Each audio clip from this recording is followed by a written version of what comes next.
Itong balita. Hindi muna po tayo vlog guys. Dahil vlog story muna ho tayo. Dahil po may paparating na tsunami sa Quezon Province. Di naman po sa Alabat Island. Sa Gumaka Island lang po. At saka sa Calauag Island. Magkaka-tsunami. Dahil naglindol po sa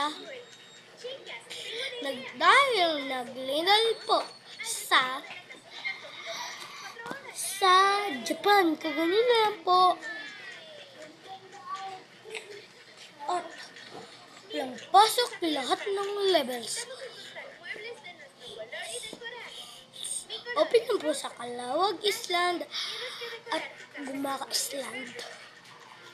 Ang Gumaka Island po dun sa kapag galing kang Pampanga, kapag pumupunta ka pong Alabat Island. Kapag papunta ka pong Alabat Island, kailangan nyo po munang sumakay ng bangka, isaper.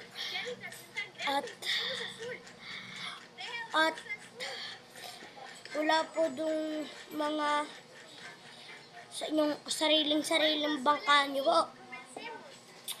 Kaya walang pasok lahat ng levels. Di mo na po vlog ang Garden Boy na si Jacob Skylar M. Ignacio. Dahil po, kaya po nagka-tsunami sa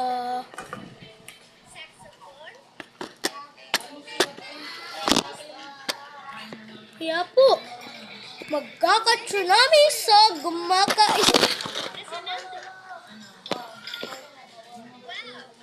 Kaya po guys,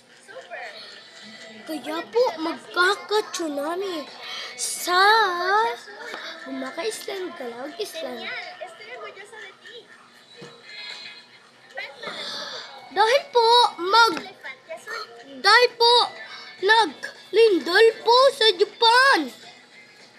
Kaya po, wala pong pasok lahat ng levels. So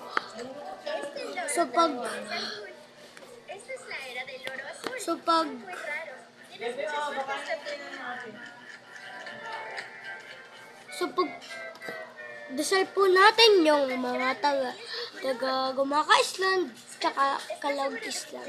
Dito man po sa ating Alabat Island, sa parte ng Alabat Island, di naman po dyan open. Ang open lang po dun sa Gumaka Island at saka Calauag Island. Yun lang po. Maraming salamat ng vlog ni Jacob Skylar M. Ignacio, ang Garden Boy ninyo. Bye-bye. Paalam po.